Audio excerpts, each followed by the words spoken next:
I told him I wanted them to go first to get your attention.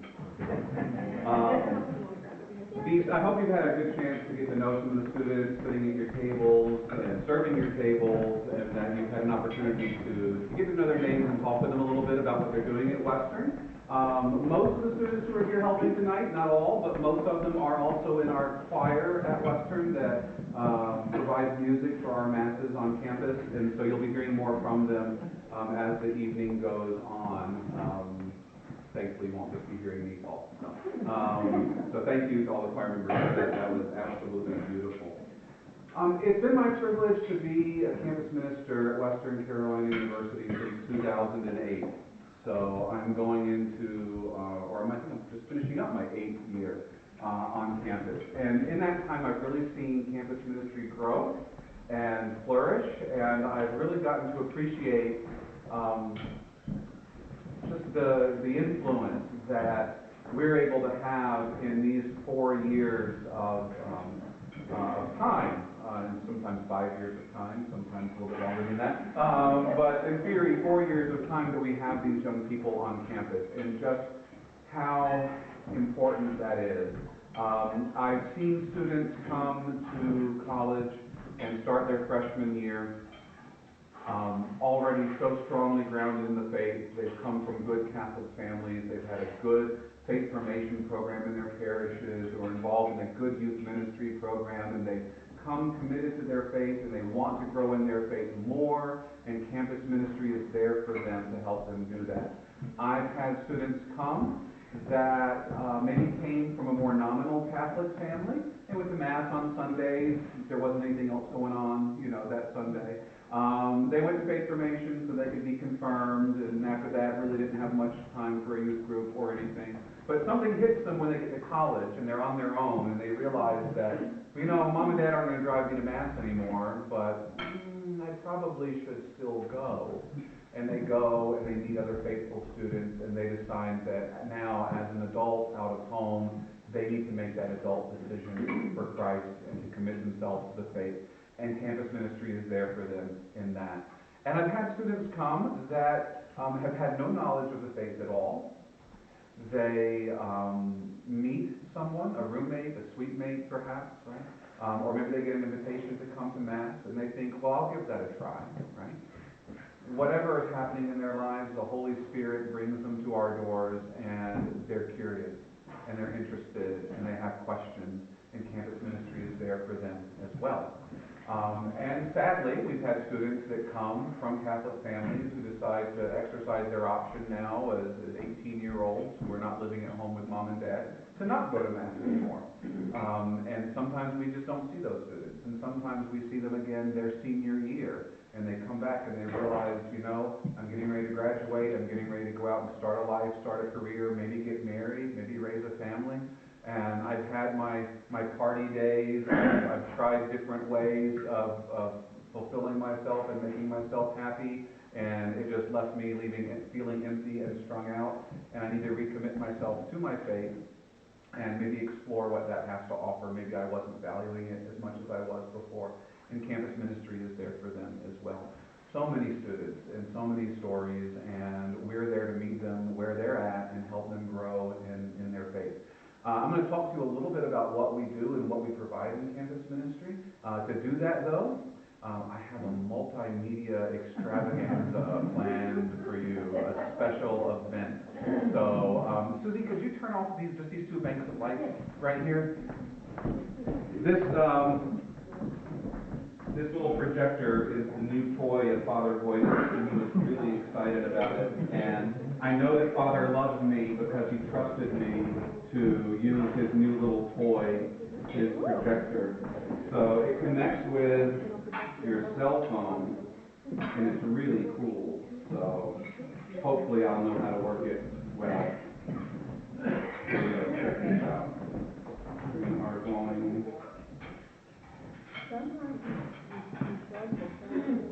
Just waiting for it.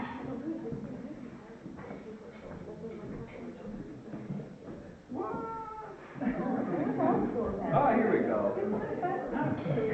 Ready to connect.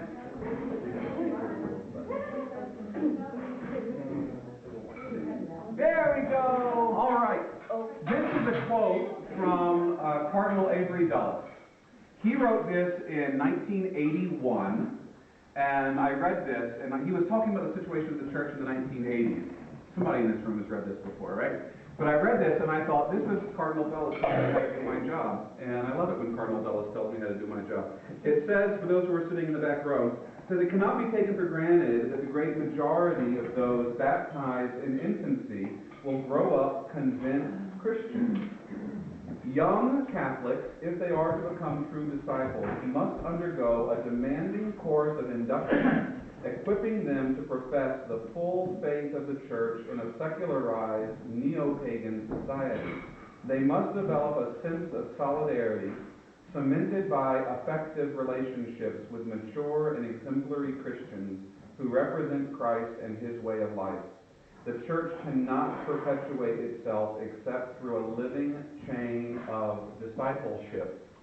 And I read that, and I had to highlight it because that's precisely what we are supposed to be doing in campus ministry, and what we strive to do is to perpetuate that chain of living discipleship, of taking these young people who, whatever their level of faith is already, whatever their level of commitment to the church is already, meeting them where they're at and helping them to form them into disciples, or if they're already living as disciples, to help them to form themselves as a better disciple.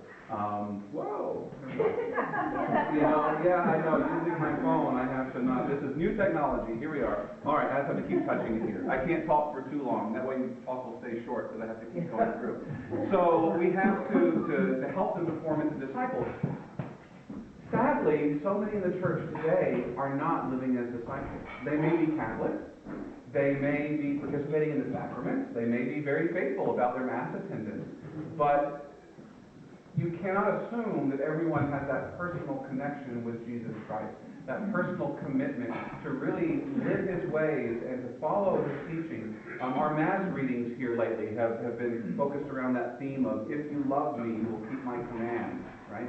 If you love me, you will keep my word. And so this is what we try and pass on to our students. If you love Christ, you will keep His commands. And you know what? That's hard today. That's hard today to keep His commands because it runs so counter to what the rest of the world is telling you. But you can do it, and you're not alone in doing it because you have the church here to help you. You have what Cardinal Dulles mentions here, right? These mature and exemplary Christians. And I read that and I think of myself and I think I've got a long way to go. But I can try. I can be a mature and exemplary Christian. Father Voitis, right, our pastor, is a mature and exemplary Christian. Other students who are ahead of them in the spiritual life. But they participate in this community of the church there on campus who represent Christ, represent His way of life, and so perpetuate this living chain of discipleship. So how do we do it? How do we do that? I want to take you on a little tour through 1 week in campus ministry. I was just telling the Weevil houses here, they're the parents of a couple of our girls that are serving tonight, that when I started in campus ministry, we had our Wednesday night dinners, like I told you about in the introduction, that have been going on since 1950, right? We have our Sunday night masses, which, of course, are the cornerstone of any campus ministry program, right, the Eucharist. But there really wasn't much going on outside of those two nights. And you have unfortunate students sometimes that have a Wednesday night class. If they have a Wednesday night class, that means they're missing half of what we're offering in campus ministry. So we started to expand our program a little bit to offer things on different days of the week to meet different kinds of students and who have different schedules. So of course we start off on Sunday. Sunday, as I said, is our day for Eucharist. We have Mass on campus every Sunday afternoon at 4 o'clock. We invite students to get there early. We pray the Rosary together a half an hour before Mass. Father is available to hear confessions a half an hour before Mass. And I have never known him in recent years to be sitting alone in the confessional for 30 minutes. There are always students taking advantage of that, I'm happy to say. Father complains sometimes. He keeps saying, I wish they would just stop sinning. I don't get why they don't just stop sinning, and then my job would be easier. So they're still working on that part. So they do take advantage of that, which does my heart good to see the line outside of the confessional before Mass. And sometimes Father has to go back down after Mass to finish hearing confessions. So we have Mass together every Sunday. And then after Mass, I invite the students upstairs into our living room for a program we call Credo, which of course Credo is Latin for I believe. That's where our word creed comes from. And this is a catechetical program. It's arranged largely by Q&A. So we take a different topic. We start off at the beginning of the fall semester looking at the creed, the different articles of the creed. We go all the way through the Nicene Creed. And then we go into morality and look at all the 10 Commandments. We go all the way through those. And then when we're done with that, we go through the sacraments, all 7 sacraments. And in between, we might have a night talking about different topics. This Sunday coming up, our last Sunday of the semester, we're talking about Mary and Catholic Marian devotions. So usually myself, sometimes Father will introduce the topic, we'll talk on it for 10 or 15 minutes or so, and then we'll open up the floor to questions. And these guys have questions. And we usually go for about an hour and a half just answering the questions the students have. When I first started this program a couple of years ago, I thought, well, I better be prepared to talk for a long time because what if I don't have any questions? But I've never had to worry about that. You guys are going to see me unlock my phone quite a bit here. Here we go. You're going to know my passcode by the time it's all over. There we go. So that's our credo, and you can talk to the students at your tables about that a little bit to see just what they get out of that, but it's been a really successful catechetical program for the students. Monday is my day off. We're commanded to keep a Sabbath, right? To keep the Lord's Day as a day of rest. And Father Miller might attest to this, but when you're doing ministry in the church, it's really hard to keep Sunday as a day of rest. So Monday is my day off. But our student center is open throughout the week, and it's still open on Monday. So even though we don't have any set programs happening this semester on Mondays, they come in, they'll do their homework, they'll take a nap on the couch. They utilize this place. It's their place. It's their space to be comfortable and use it for what they what they need. It's a place of rest for them too. So that's one of our students doing their homework in front of the fireplace. Tuesdays, I take a group of students every Tuesday to the community table, which is, of course, right down the road here in downtown Silva. We serve meals to whoever shows up, presumably the hungry of Jackson County. But no questions asked. If you show up at the community table, you get served a hot meal. Sometimes the patrons eat there, restaurant style, and we'll serve them at their tables like you're being served this evening. Sometimes they take meals to go. So these 2 young ladies, it looks like she's dodging out of my way there, are taking to-go meals out to people who are bringing food back home to their families. So we do that every single Tuesday throughout the year. And I continue on Tuesdays even through the summertime. I'll tell you guys this. During the summertime, obviously, it's a lot harder to find college volunteers, and that's not just true for our group on Tuesdays, but community table in general has a real shortage of volunteers over the summer when the college students are away. So if anyone wants to join me Tuesday afternoons over the summer, you're welcome to come and help us out. So that's a good way we engage in the community and, of course, live out the virtues which Christ tells us in Matthew 25 that we need to be doing. We need to be feeding the hungry and bringing drink to the thirsty and so forth and so on. On Wednesdays, I have to explain this picture. On Wednesdays, I've already mentioned our fellowship meal together, but we don't just get together and eat. We actually start off early on Wednesdays at 5:30. I have a half an hour of adoration in our chapel on campus, and then we conclude adoration by praying evening prayer together from the Liturgy of the Hours. I don't actually have a photograph of my students and I praying evening prayer together, but it looks pretty much like that. You can use your imagination, right? I think that's Nicole under the hood there in the left, but it's wonderful that I've been able to introduce the students to the Liturgy of the Hours, and I usually get, a good half dozen of them down there praying the Liturgy of the Hours with me before we have our meal together, and hopefully that will continue to grow. That's something fairly new that we're doing. And then, of course, we have our meal. There's Nancy. With a few exceptions, thank you, Jeroma, our meals are prepared by the students themselves. If any of you don't know Jeroma, she's been cooking 1 meal a month for our students, and they absolutely love Jeroma, so I taught her. I sing her praises at every opportunity. But with that exception, the students take turns cooking for each other. So campus ministry, in addition to helping them grow in their relationship with Christ, we also teach basic life skills like how to not burn dinner, how to load a dishwasher, and that sort of thing. And then we eat, and we usually get the numbers can be all over the place, 15, 20, 25. It's kind of awkward preparing food because you never know who else is going to show up. But whoever shows up, we feed.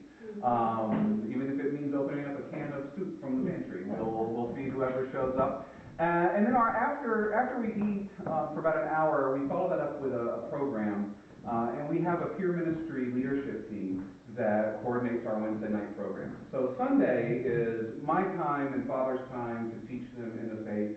Wednesday is kind of their time to teach and encourage each other in the faith. So again, there's a few rare exceptions where the students might invite Father to come. A couple of Wednesdays ago, they asked Father Boydus to come and talk about angels, and so he did our Wednesday night program about angels. But by and large, the students do that for each other. And they'll take turns and they'll research a topic and they'll present on it. Sometimes if there's a lot of exams and papers due, we might end up just playing Pictionary, but always something enjoyable, always something that involves prayer and something that builds up the body of Christ there on campus. So, here we are. Here's one of our after Wednesday programs. After dinner, I think this is earlier this semester, we had the Dominican Sisters of Mary, Mother of the Eucharist out, and they spoke to our students about discernment and vocation. And in case you couldn't tell, our students really liked them. They're such joy-filled sisters. So that's one of the special programs that we have on Wednesday. We bring in these special guests. On Thursdays, we have a small group that does a Bible study. They don't meet at our student center. They meet out on campus. This past semester, they've been meeting at the Hillside Grind Coffee House, Thursdays at 8 p.m. They went through the whole book of Revelation last semester, and then I think this semester they've done Genesis. So I told them it's kind of the reverse order, but that's what they wanted to do. So those Bible studies are student-led, and by design, I don't participate in that. I provide the materials for them and kind of outside support, but that again is student peer, ministering to peer. The Bible studies are not meant to be catechetical in the way that our Sunday programs are, but they're more meant to be evangelical. You'll notice on this flyer, nowhere on there does it say Catholic Bible studies. It's just a Bible study, and they do have non-Catholics coming and participating. And if I can tell a story, I think this might have been, I think if this was you or Nancy, but last semester, I had, after the first week, I said, how did it go? Who all came to your Bible study? And of course, it's word of mouth, and so most of the students who do come are Catholic. And they said, well, we had, one non-denominational girl come, and we had 2 Baptists come, and then 7 Catholics came. And so, well, how did it go having the non-Catholics? And there's a Bible study there. And they said, well, we were introducing ourselves the first week, and the non-denominational girl said, oh, I have an idea. Let's go around and say our names and what church we belong to. And so she's like, my name is so-and-so, and I'm non-denominational. And the guy next to her, my name's so-and-so, I'm Baptist. My name's so-and-so, I'm Baptist. And then it was Catholic, Catholic, Catholic, Catholic, Catholic. And she said, as everyone went around and introduced themselves as Catholics, the 2 Baptist eyes just got bigger and bigger and bigger. And I said, well, did they participate in the Bible study? They said, well, no, not really. And I said, well, did they come back the second week? Well, the non-denominational girl came back, but the 2 Baptists never came back. And I mean, what did we do, Matt? Like, should we have done something differently to make them feel welcome? Or, And I said, you did fine. I said, if nothing else, those 2 Baptists went back home, and now they know at least one thing. They know Catholics have Bible studies. That's probably more than they knew going in, So again, by design, we don't do this at our campus ministry house. We go out and we do these Bible studies in the coffee shops, in the dorms, so that we're out on campus and people see us there, and they see us engaging in the scriptures, and they're invited to engage in the scriptures as well. On Fridays, we have a thing, don't roll your eyes at this is what I named it, Cafeteria Catholic. But we're taking back the term. So as Catholics, we meet in the cafeteria, and we just simply have lunch together. And I go and I have lunch together in the cafeteria with the students. It's my one day a week that I eat cafeteria food. And we just, it's nice. I really enjoy it as a time to check in with the students, just informally, see how their week's been going, talk about what their weekend plans are, and that sort of thing. So we usually have a pretty good number coming and joining us for that. And just being out there on campus, it's a great way to just meet other students, maybe that I haven't seen in a while, but I'll see them up in the cafeteria and I'll get a chance to say hi and reconnect. Then Friday evenings, I know, right? On Friday evenings, we have another small group that meets. It's new this year, and they're calling themselves Narnia Nights, and they are reading through the Chronicles of Narnia by C.S. Lewis and exploring the Christian themes of his stories. And again, I don't have a photograph of one of the small groups, the Narnia Nights small groups, but I'm pretty sure it looks like that. You know, with Aslan there and the twins. But that's been going really well, and they're able to take something that's popular right now in modern culture, C.S. Lewis's The Chronicles of Narnia, and show to a greater number of people that these are really Christian stories, and the message that C.S. Lewis is relating is very much speaks to our faith and what we hold dear. So that's been a really successful thing, and that happens on Friday nights. And then we have Saturdays. And Saturdays, we don't have a routine thing planned every Saturday, but we do all kinds of things on Saturdays, including taking a group down to Charlotte for the Eucharistic Congress in September. We do a beach retreat every fall. I'll take a group to Folly Beach, and we have a different theme every year for our beach retreat, so that's always a great time together. In the spring, we go to the lake, and we go canoeing, and we have a great time at the Ramsey's Lake House on a retreat on the weekends. Sometimes they're just hanging out at the CCM house doing things like dyeing Easter eggs during the Easter season. Or we go for hikes, which obviously Kristen there is enjoying that hike. So Saturdays are kind of our fun days, and we do at least a couple of extracurricular activities. I like to do one a month or so, but just to give them an opportunity to grow in their community and engage in their faith on the weekends. Father Boyd has recently took them all on a pilgrimage to St. Lawrence Basilica in Asheville to go to the Holy Door of Mercy there and receive the plenary indulgence for that. So that's another example of the kind of things that we'll do on Saturdays. And of course, there's a lot that goes on at CCM apart from just our regular scheduled program. A lot of what I'm doing there just during the day is meeting with students. I met with this young woman once a week last year and kind of ushered her through RCIA, and now she's Catholic. She was one of the ones that came to Western, already a committed Christian in a Protestant denomination, who had the good fortune of having two Catholic suitemates.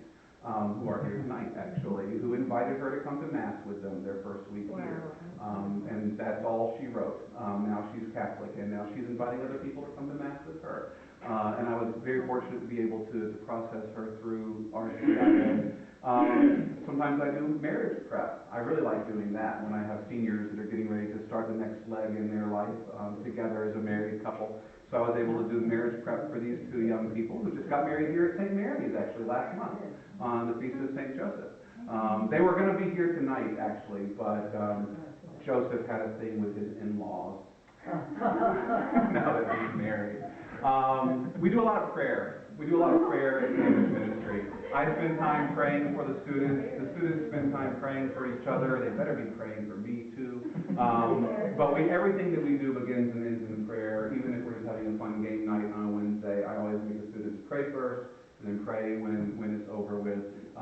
The chapel is open for them during the week. And I love it because where my office is in the Student Center, my window overlooks the driveway coming up, and the chapel door is right below the window. And so I can see students walk in, go into the chapel. 15 minutes later, maybe they'll leave, they'll walk out. And I know that chapel is being used for its intended purpose, to pray. I'll walk down to the chapel sometimes, and I'll see a student in the pew quietly. And I like knowing that the students have that place there that's for them to pray in front of the Blessed Sacrament. And I think the caption on this picture was, "You oughter pray." And then they do a lot of evangelization and outreach on campus. This is one of our, we do a lot of tabling whenever there's a fair going on, a student organization fair on campus. So this is one of the tables that we have set up for, I think this was Valley last year, kind of the welcoming orientation fair. We want students to know that there is a Catholic presence on campus. I know that there are probably hundreds of Catholic students on campus that I ought to see that I never do, that don't come to our doors. But I want them to know that we are there for them, whether they choose to take advantage of it or not. So we do advertise all around campus. We have flyers up. We table at all of these events. Every event that we do, a retreat or anything like that, I always have t-shirts, and I make sure it says WCU Catholic Campus Ministry somewhere on the t-shirt. So all of these students have t-shirt collections now that they wear around campus advertising. They think I'm being nice and giving them a t-shirt. Really, I'm making them billboards for Catholic Campus Ministry. So we do a lot of outreach on campus. And of course, the biggest thing that we do is spiritual development of our students. I really don't like thinking of numbers. And when I tell people I'm a campus minister at Western, one of the first questions they typically ask is, how many students do you have? And I honestly don't know how to answer that question. All of them? I mean, really? If you're asking how many students do I pray for, how many students do I think about? All of them? How many do I have coming to Mass? Well, that's one number. How many come on retreats? That's another number. How many can I count on to show up if I put out a message on Facebook and says I need help with something this afternoon? That's a different number. But to me, it's not about numbers. I don't think about that. I think about the individual students that come to me when they have a problem, that come to CCM when they want to grow in their faith, that know that if they feel uncomfortable in their dorms or in their sororities or fraternities or wherever they are, their other clubs, because of the immoral things that they're being encouraged to do, or just the atmosphere around them, that they know that they have a place that they can come to in campus ministry that is safe, that they're not going to have their values threatened, and that they can ask these questions about their faith and grow in their faith and be supported in that. The reason I think why we have such a dearth of true discipleship in the church today is, unfortunately, in a lot of churches, and I'm not pointing fingers at any churches, and I'm certainly not saying our churches, but the reality is that even among Christians, even among Catholics, you don't want to be too Catholic, right? People will look at you a little weird, you know. You don't want to take your faith too seriously. So we tend to shy away from those things a little bit. We tend to shy away from asking the questions. We tend to shy away from looking too devout, too pious, right? My goal is, in campus ministry, to provide an atmosphere where you don't have to worry about appearing too Catholic or loving Jesus too much, where you don't have to worry about asking a dumb question. Ask the dumb questions, right? I might give you a dumb answer. But I want you to feel comfortable asking the questions, and I want you to feel safe, knowing that you're not going to be judged for your desire to grow closer to Christ. You're going to be confirmed in it. That's what we try and provide in campus ministry, to lift up these students, lift them up closer to Christ, to teach them the ways of prayer, to teach them the ways of the Catholic faith, and to equip them with that, so that when they do graduate, when they leave campus, and they go out into the workforce, they go out into the parishes, that they do so as disciples of Christ. I really hate to think that any student might just enjoy their time participating in this Catholic club, and then when they graduate college, well, that part of their life is over. We're not a Catholic club. We are the manifestation of the church on the campus of Western Carolina University. And that manifestation of the church is something that is within each one of us that have been baptized into Jesus Christ. I want to form the students in that so that they can then take that out into the rest of the world when they graduate. So that's what we do at campus ministry. And again, I encourage you, talk to the students sitting at the table here, get to know them, and ask them what they think about campus ministry. You're going to have a chance to hear from one of them here in a minute, but before that, I'm going to turn on the lights, and then I'm going to get the choir to sing another song for us.